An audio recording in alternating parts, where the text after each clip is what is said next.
kita kembali bertemu lagi dalam ruang diskusi yang diinisiasi oleh Nala Ruang, dan hari ini merupakan diskusi ke-6, dan kali ini kita akan masuk ke ruang mikro tetapi sangat dekat dan erat dengan kehidupan sehari-hari. Jadi tema diskusi kita hari ini mengangkat tentang kebersahajaan interior arsitektur tradisional Sulawesi Selatan.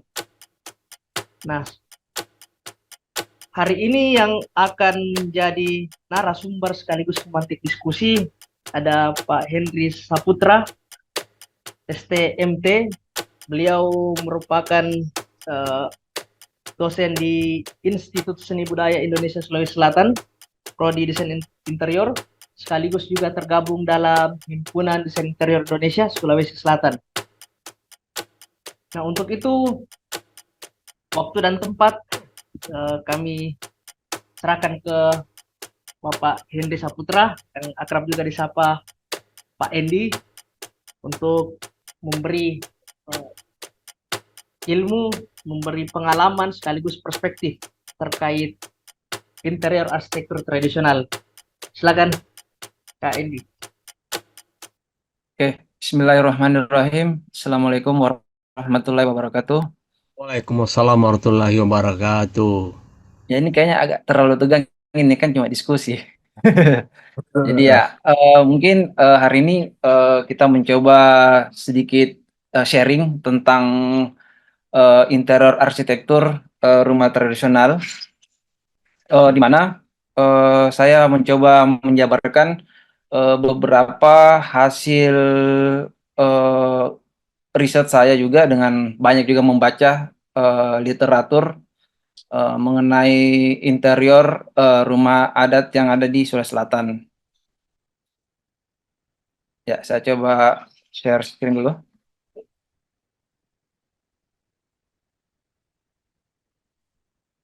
Nah, sesuai dengan tema hari ini, kebersahajaan interior arsitektur tradisional Sulawesi Selatan. Nah, di sini saya coba menjelaskan sedikit bagaimana sih sebetulnya peran interior dalam sebuah bangunan atau rumah. Nah, setidaknya juga arsitektur itu terbentuk dari beberapa ruang, pola-pola ruang, sehingga menghasilkan sebuah bentuk bangunan.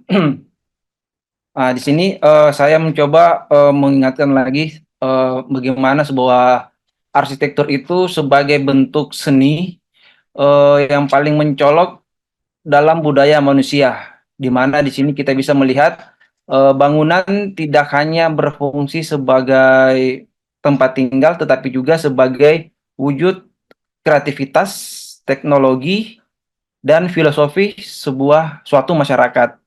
Jadi setidaknya gaya arsitektur dan desain menjadi cermin identitas suatu masyarakat.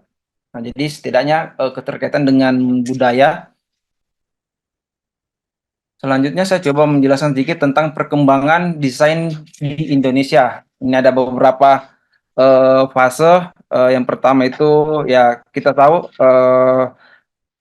arsitektur vernakular, desain vernakular yang kita hari ini akan membahas tentang bagaimana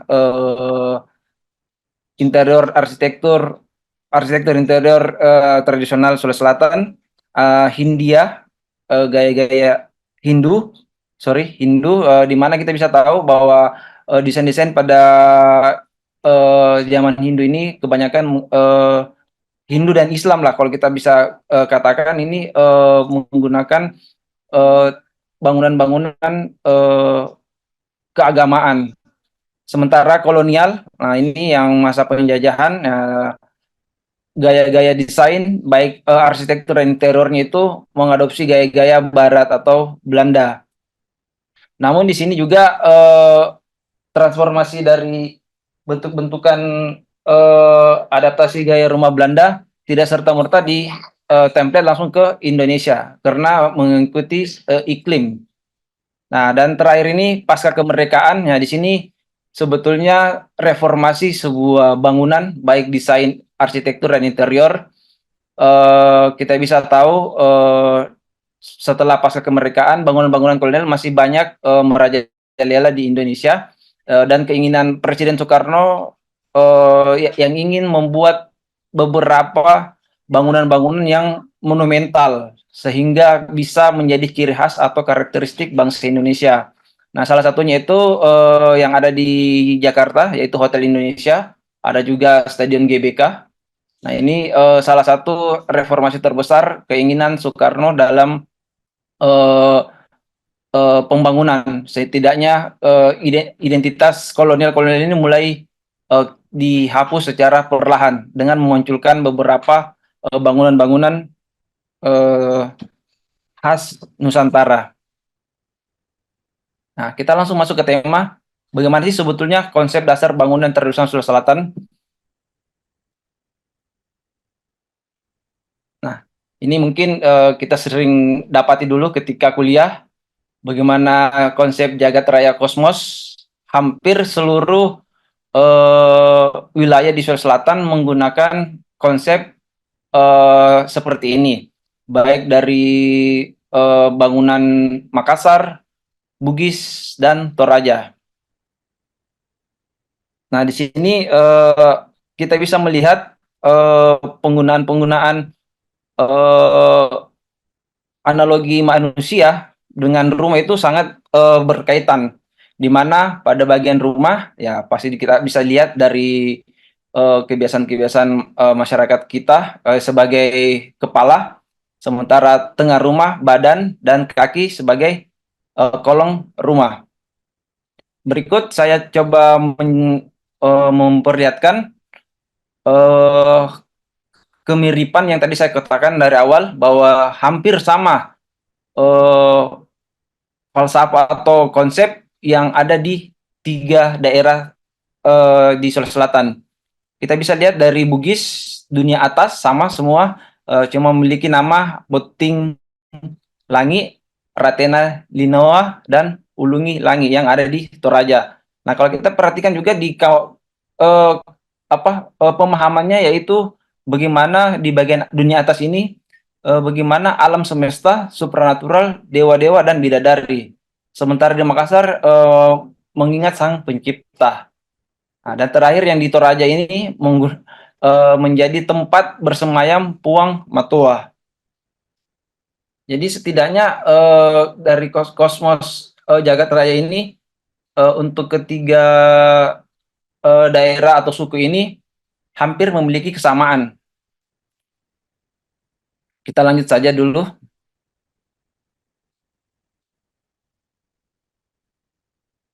Nah, kalau kita masuk ke tipologi rumah tradisional Sulawesi Selatan, yang hari ini saya coba mengangkat ada beberapa rumah. Yang pertama kita akan membahas tentang rumah tradisional Amatoa Kajang yang ada di Kabupaten Bulukumba, serta rumah tradisional atau rumah adat yang ada di Karampuang, Kabupaten Sinjai.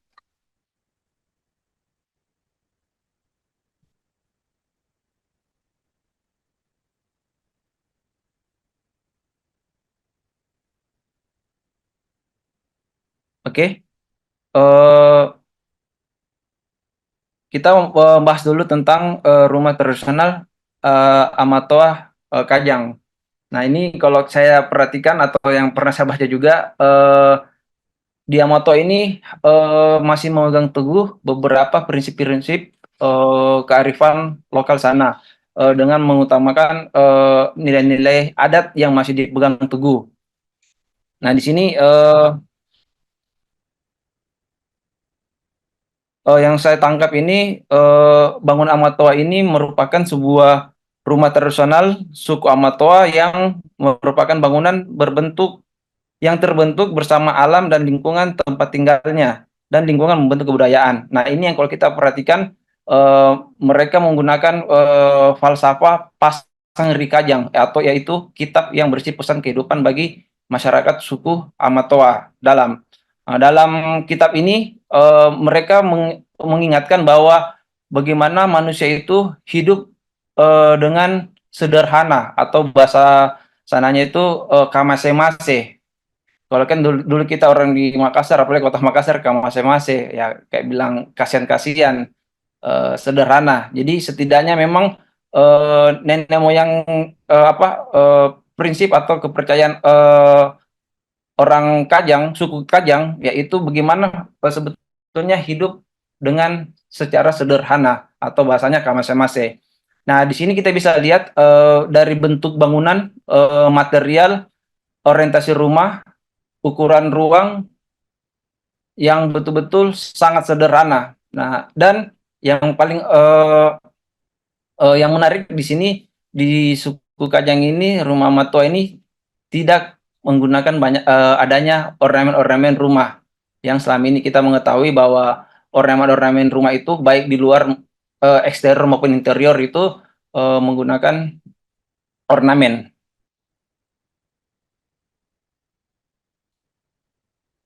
Nah, dari konsep kamase-mase tadi ini eh, saya berpendapat bahwa di Kajang itu menggunakan prinsip from follow kongruensi. Jadi setidaknya bentuk mengikuti ruang membentuk mengikuti bentuk mengikuti fungsi.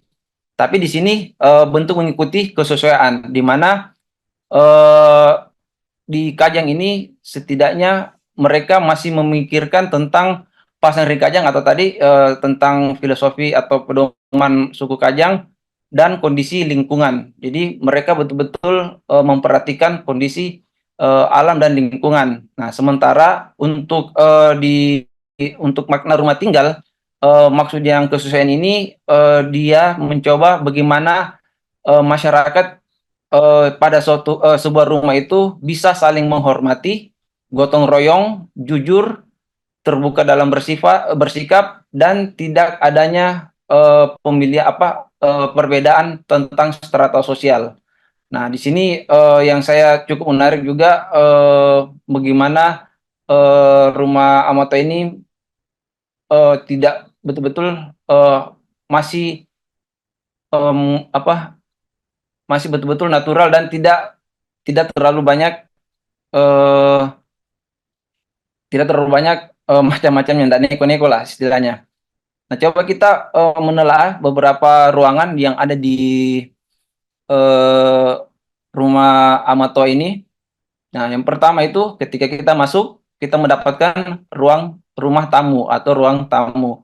Nah, setelah ruang tamu, sebelahnya ada dapur. Nah, kenapa sebetulnya ini dapur juga yang saya sangat tertarik di depan. Nah, setahu kita selama ini ya hampir rata-rata juga rumah-rumah tradisional yang sekarang, baik Bugis Makassar itu dapurnya selalu di belakang. Tapi untuk di Amatoa, posisi dapurnya di belakang. Nah, di sini saya coba menjelaskan bahwa setelah ruang tamu, posisi dapur ada di bagian depan. Setelah itu ada dikatakan ruang tengah, lata tangaya, dan terakhir lata riwoko atau ruang di belakang. Nah, di sini ya, saya coba mengangkat dapur pada rumah Mato ini, bagaimana sebetulnya wujud akan kejujuran dan keterbukaan. Maksudnya di sini bagaimana kejujuran dan apa yang bisa diperlihatkan kepada penghuni maupun tamu nanti ketika berkunjung di rumah ini. Tidak ada perbedaan strata sosial sama tadi dengan prinsip kamase-mase. Nah, selanjutnya dapur ini berfungsi juga sebagai area tempat cuci. Namun di sini kenapa area tempat cuci berdekatan dengan periuk atau kompornya atau tempat memasaknya, tungku memasak di sini supaya sebagai pengamanan atau keamanan bangunan. Apalagi kita tahu rumah-rumah tradisional di Sulawesi Selatan itu menggunakan rumah kayu. Jadi setidaknya dengan adanya area cuci mungkin sebagai salah satu keamanan pertama ketika terjadi hal-hal yang tidak diinginkan. Selanjutnya posisi dapur ini memiliki garis sejajar dengan tempat umatang. Nah, umatang ini sama juga dengan orientasi dapur ini memiliki orientasi ke Pak Rasangan Iraya, tempat leluhur pertama kali turun ke bumi, serta adanya hutan sakar Topalo. Nah, di sini saya juga eh, mencoba menjelaskan kesamaan dan mungkin juga kemiripan antara rumah Amatoa dengan rumah tradisional Karampuang. Ini tadi Karampuang yang saya jelaskan dari awal yang ada di Kabupaten Sinjai memiliki juga dapur di depan. Jadi setidaknya posisi dapur ini hampir sama mengambil makna tentang kehidupan kesederhanaan. Tetapi di Karampuang sendiri ini rumah adat ini lebih mengedepankan filosofi tentang perempuan atau gender perempuan.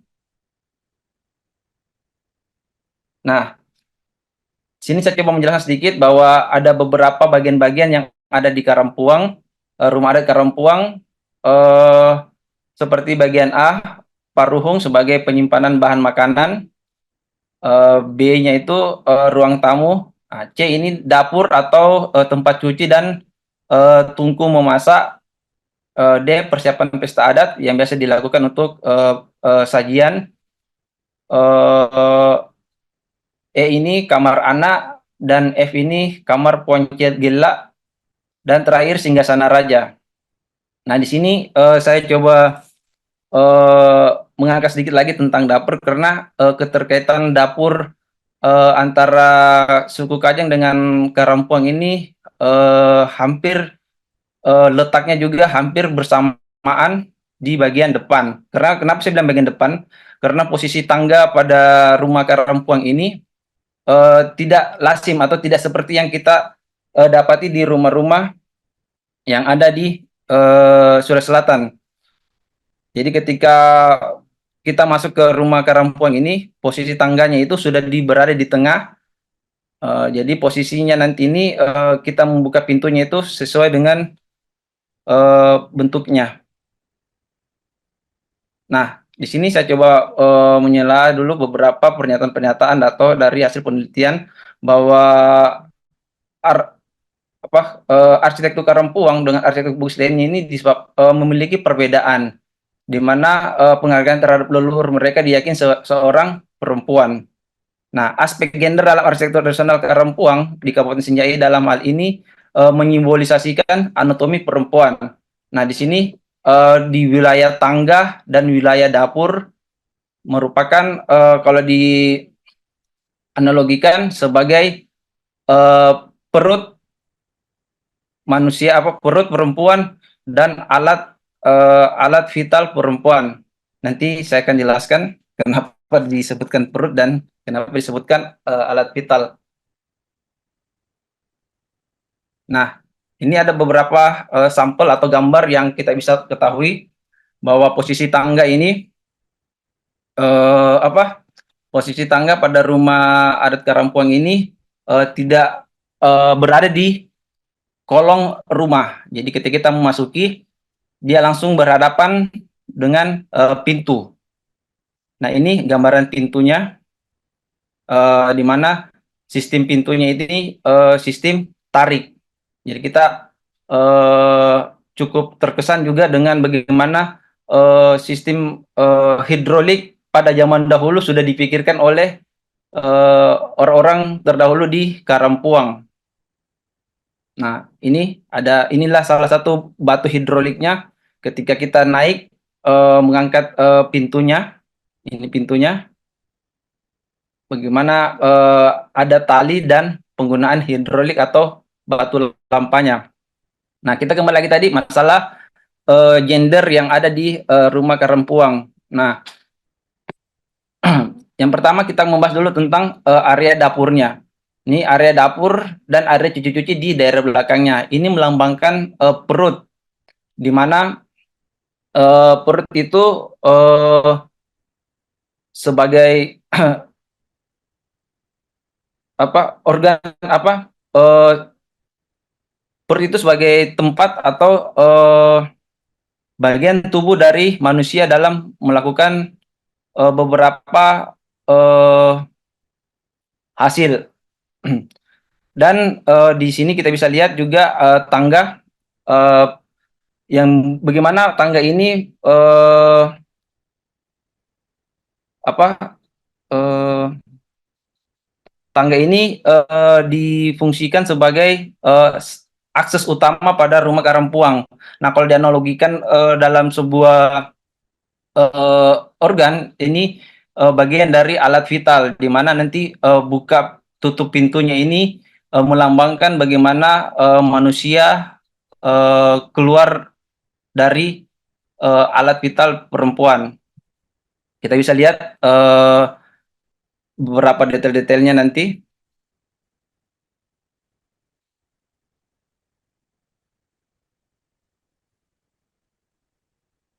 Nah, ada beberapa yang kita bisa ketahui simpulkan sementara bahwa kemiripan bangunan rumah tradisional yang ada di Kajang dan Karampuang ini hampir memiliki kesamaan, terutama di layouting dapurnya.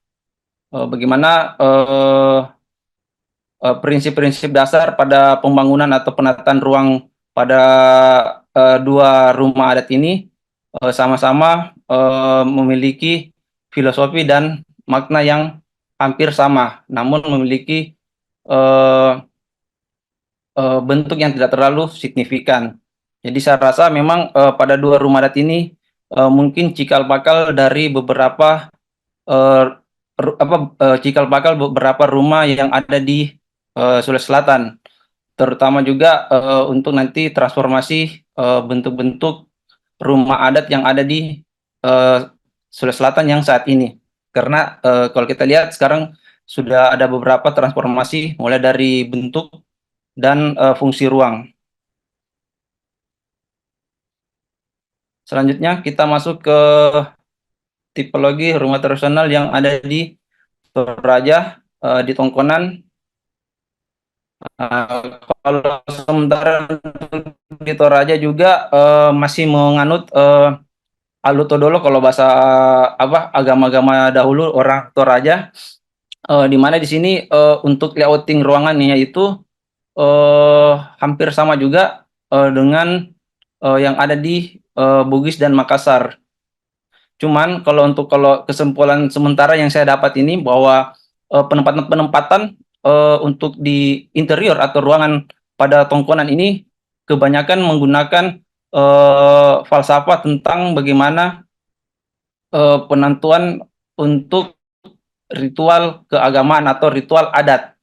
Nah, di sini kita bisa lihat layouting pada Tongkonan untuk di bagian utara bisa dikatakan sebagai Ulunalino, kepala dunia, yang dimana kita bisa melihat bahwa tempat ini sebagai tempat suci bersemayam Puang Matoa, sekaligus tempat dewa-dewa memasuki rumah. Jadi akses utama bagian depan ini bagian utara. Jadi menghadap Tongkonan ini hadapan utaranya yaitu kepala dunia atau Uluna Lino. Sementara untuk bagian selatan, ekor dunia dikonotasikan sebagai kaki atau ekor sebuah rumah. Nah, di sini nanti tempat beberapa roh-roh yang akan orang-orang yang telah meninggal dan juga dijaga oleh Pong Lalondong. Nah, di sini kebanyakan penggunaan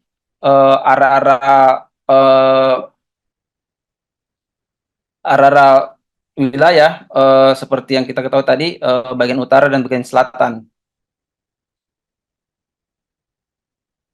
Nah, ini kalau kita transformasikan ke dalam bentuk sebuah layouting denah, di mana lantai 1 yaitu kolong Tongkonan, yang masih bisa kita perhatikan juga penggunaannya sebagai tempat istirahat atau belum ada penggunaan beberapa ruang. Sementara di lantai 2-nya posisi depan itu biasa dikatakan itu bagian depan tangdo.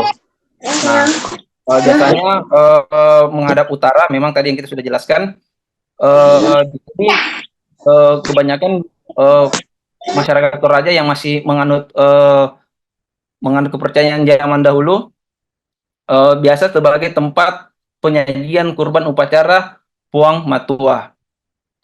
Selanjutnya ada di ruang tengah dapur, dan ruang tamu dan ruang keluarga. Dikatakan di sini ruang tengah sali. Nah, di sini posisinya ruangannya lebih luas, dan levelingnya kalau kita perhatikan, leveling lantainya ini dia lebih rendah daripada di area tangdo dan di area belakang atau ekor rumah pada tongkonan ini.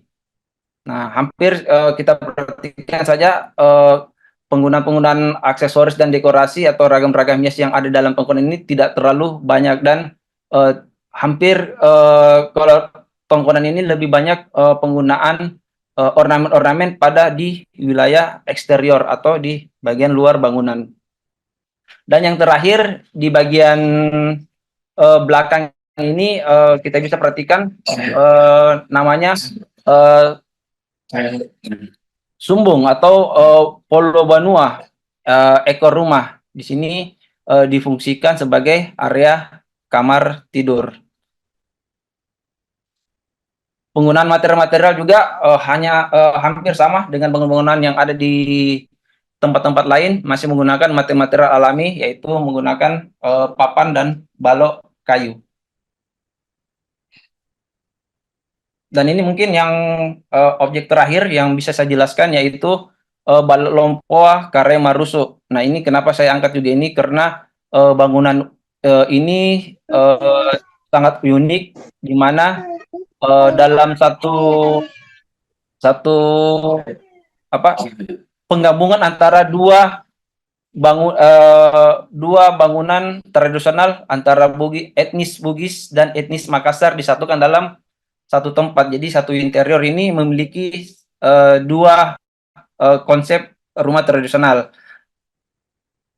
Nah, ini Raja Marusu keempat, Ima Posomba Daeng Ngurang, dia coba merumuskan bagaimana membuat sebuah istana atau rumah kembar atau bola kembarai, karena memang di daerah Marus itu terdiri dari pencampuran antara dua suku Bugis dan Makassar. Nah, di sini juga menariknya bangunan ini merupakan sebuah istana dan menjadi tempat tinggal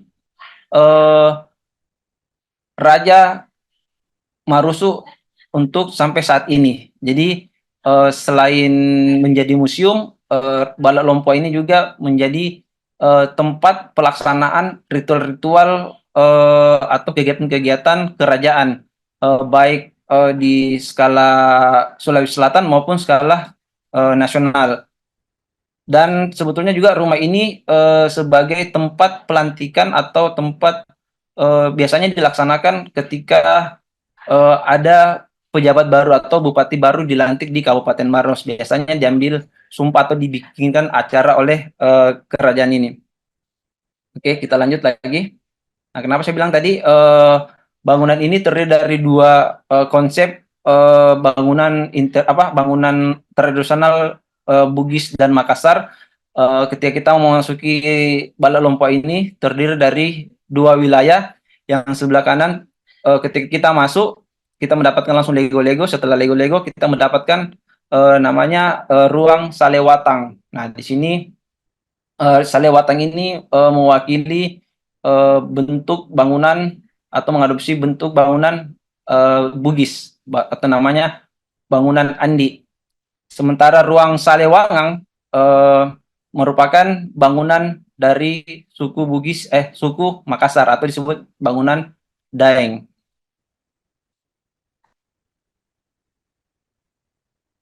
Nah, selanjutnya ini saya menjelaskan sedikit tentang layouting interior pada bangunan Balak Lompoa Kare Marusu. Yang pertama kita masuk mendapati Lego-Lego. Setelah Lego-Lego di nomor 2 itu ada namanya Baruga. Baruga tempat pertemuan-pertemuan masyarakat atau biasa dilaksanakan kegiatan-kegiatan kebudayaan yang dibuat oleh beberapa sanggar yang ada di sekitaran Balak Lompoa ini. Yang nomor 3 itu Salewatang yang tadi saya jelaskan. Ruangan yang keempat ini Salewangang, serta ada mendapati kita setelah Salewangang ada namanya Singgasana Raja. Setelah Singgasana Raja kita coba memasuki wilayah tengah belakang, yaitu ada ruang raja, kamar raja. Nomor 8 dan 7 itu kamar anak, sementara nomor 9 ruang keluarga. Sementara di nomor 10 ini merupakan area dapur rumah Balak Lompoa. Ini beberapa penampakan atau tampilan-tampilan interior atau detailnya untuk Balak Lompoa Karemarusu. Di Lego-Lego ini ya seperti diketahui kalau pada umumnya sebuah istana raja, posisi Lego-Lego ini selalu di depan, biasanya diperuntukkan untuk beberapa serdadu atau anak buah atau bagian-bagian dari sebuah kerajaan yang tidak memiliki kepangkatan atau strata sosial yang agak tinggi. Jadi biasanya Lego-Lego ini ditempati untuk beberapa prajurit atau beberapa masyarakat biasa yang ingin berkunjung ke Lego-Lego ke Balak Lompoa Karemarusu. Di sini ada masih orisinil, cuman ada beberapa penambahan-penambahan aksesoris seperti penambahan karpet, dan ada beberapa vinil yang menutupi papan asli dari lantai rumah Balak Lompoa.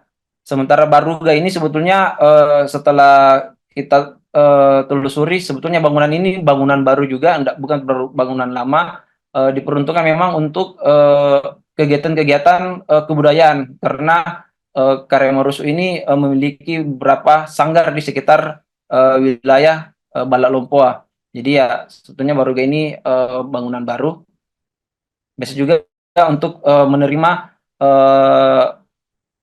warga-warga yang ingin melaksanakan kegiatan-kegiatan yang ada di wilayah sini.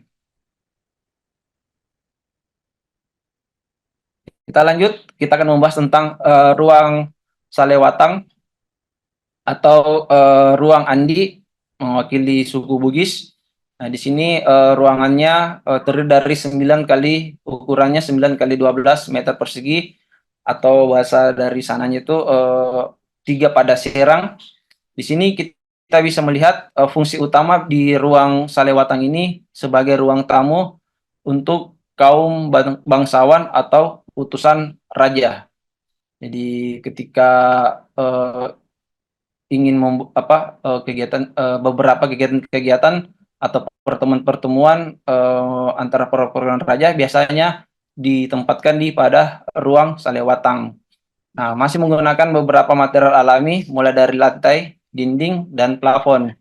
Nah, di sini pun juga kita nanti bisa melihat beberapa aksesoris atau penambahan-penambahan dekorasi interior, yaitu beberapa pemajangan panji-panji atau bendera yang ada di beberapa kerajaan yang ada di Maros. Dan yang terakhir untuk di daerah Salewatang ini penempatan jendela sebagai ventilasi udara dan ventilasi atau cahaya alami. Nah, ini penampakan detail suasana interior pada ruang Salewatang. Jadi konsepnya itu penggunaan beberapa furniture sebetulnya di sini mengalami upgrade atau tambahan. Tidak sempat kita tanyakan juga kepada Karemarusu bahwa sebetulnya tidak memiliki furniture seperti sofa aslinya, cuman karena seiringnya waktu berjalan penggunaan sofa ini digunakan pada area Salewatang. Nah, kita bisa melihat penggunaan panji-panji atau beberapa aksesoris dekorasi yang mewakili kerajaan yang melekat pada di daerah Salewatang. Nah, kalau kita perhatikan penggunaan jendela dan penghawaan pada ruangan ini atau wilayah ruang Salewatang ini masih menggunakan penghawaan udara dan pencahayaan yang masih alami. Sementara plafon terdiri dari beberapa kisi-kisi balok yang dipasang melintang dan ditutupi oleh atap, ditutupi oleh papan kayu. Nah, sementara karpet juga hampir semua di wilayah ruangan Balalompo ini menggunakan lantai papan yang sekarang ini dihiasi oleh beberapa penutupan vinil dan karpet.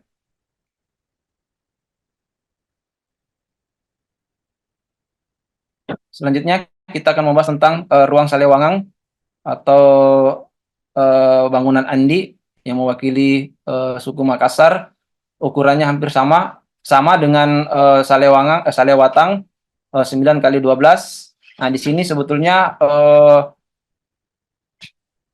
fungsi dari ruangan ini yaitu sebagai tempat pertemuan para raja dan tempat biasanya dilaksanakan kegiatan-kegiatan adat. Nah, di sini kita bisa melihat juga ada beberapa display-display panji atau bendera-bendera yang ada di Kerajaan Marusu. Setelah itu penempatan jendela ventilasi hampir sama juga dengan yang ada di Salewatang. Selanjutnya ruang Salewangang ini juga ada area Singgasana Raja, di mana Singgasana Raja ini memiliki akses langsung juga ke kamar raja. Yang yang yang yang menjadi pembeda antara ruang Salewangang dan Salewatang itu yaitu leveling pada lantainya lebih tinggi 15 cm dari ruang Salewatang. Ini tampilan-tampilan ruang Salewangang. Nah, di mana sama juga tadi penggunaan furniture sebetulnya hasil modifikasi beberapa tahun belakang ini karena sempat kita tanyakan kenapa diadakan ini karena katanya para raja-raja yang sering datang sini atau kegiatan-kegiatan adat ini sudah pada kurang kuat kalau dia bisa duduk memelantai, makanya disiapkan kursi yang memiliki sandaran dan dudukan yang lebih empuk. Nah, di sini kalau pada bangunan ini interiornya yang membedakan sebetulnya antara ventilasi atau penghawaan pada Salewatang dan Salewang ini terletak pada lubang angin dan ukuran jendelanya.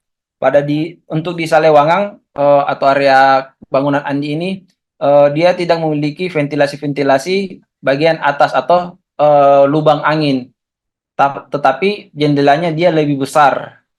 Sementara di Salewangang yang tadi kita bahas bangunan Andi, jendelanya tidak terlalu besar, tetapi mereka di Salewangang ini memiliki lubang angin atau dinding-dinding yang berlubang, setidaknya untuk membantu sirkulasi udara yang lebih cepat.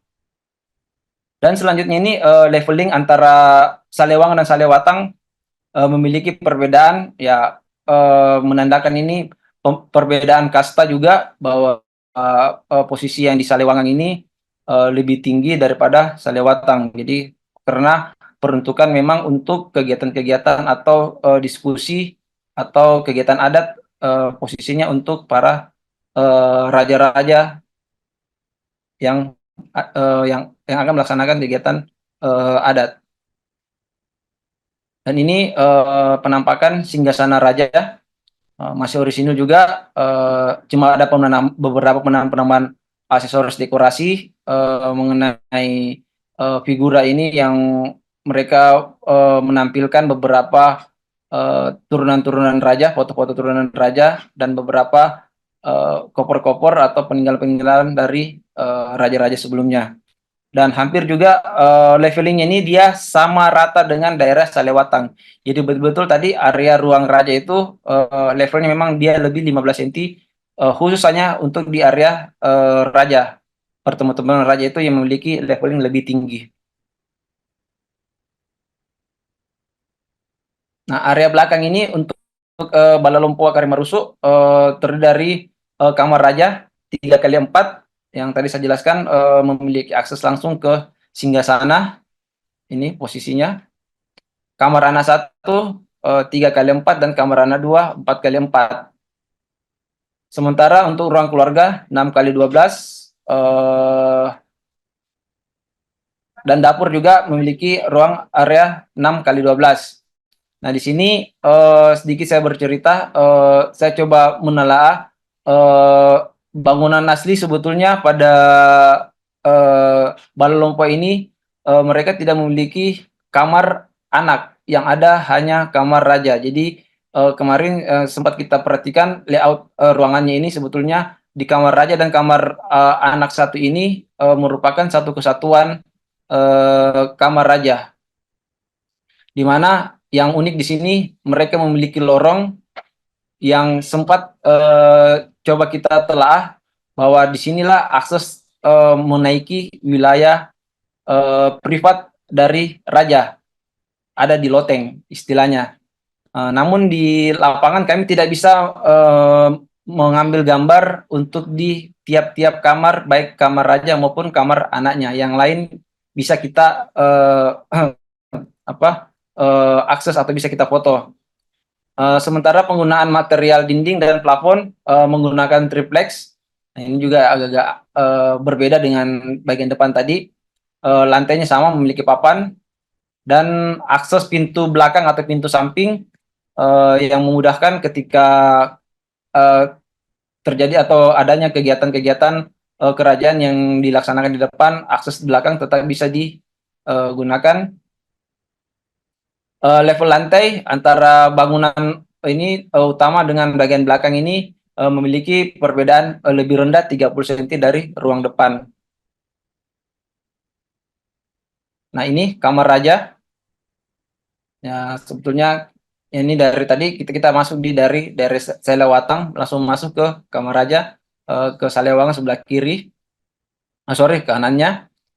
Ruang keluarga, kamar anak 1. Ini ruang keluarga, kamar anak 2 di sini, di belakang dari lemari. Jadi yang saya bilang tadi, penggunaan triplex, jadi bisa dikatakan penambahan-penambahan pada ruangan-ruangan yang ada di sini sudah tidak orisinil, karena penggunaan-penggunaan material salah satunya, termasuk juga di atapnya, penggunaan triplex, lantai tetap sama.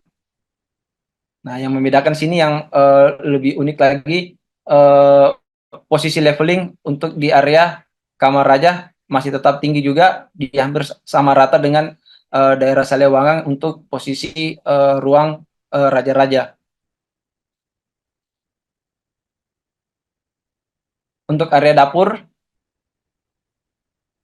ini memiliki leveling juga lebih rendah daripada bangunan di depan, di mana posisi pintu samping ini terdapat di sebelah kiri di daerah Salewangan. Kalau kita ambil orientasi bangunan Salewangan.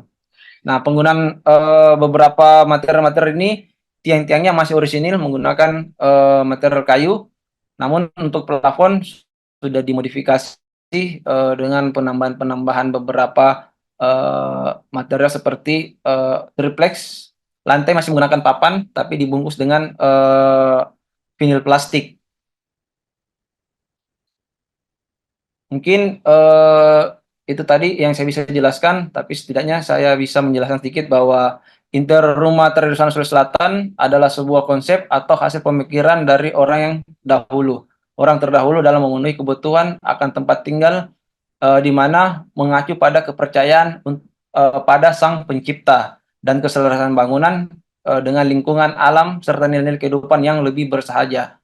Jadi setidaknya ada beberapa perubahan-perubahan juga yang saya katakan tadi bisa jadi diakibatkan oleh kebutuhan-kebutuhan atau tuntunan zaman, seperti tadi kebutuhan-kebutuhan ruangan yang kita bisa ketahui bahwa di rumah-rumah tradisional yang dulu itu penggunaan beberapa ruang yang sangat lebih simpel, karena kebutuhan. Oke, mungkin sekian dari saya. Terima kasih. Saya kembalikan ke moderator. Ya, terima kasih Kak Endi. Di tadi Kak Endi sudah berbagi ada beberapa rumah tradisional. Jadi ada rumah yang tadi dari Kajang, Ambatoa, terus di Sinjai Karangpuang, rumah Tongkonan Toraja, dan yang sedikit yang tadi saya lihat agak berbeda itu yang rumah Karang di Maros. Jadi mungkin ada dari eh, Bapak Ibu dan kawan-kawan yang ingin memberikan perspektif atau pengetahuan atau menambah pustaka terkait rumah tradisional. Silakan. Juga bisa mengajukan pertanyaan. Jadi bisa pernyataan, bisa menambah eh, pengetahuan, dan bisa juga pertanyaan. Silakan.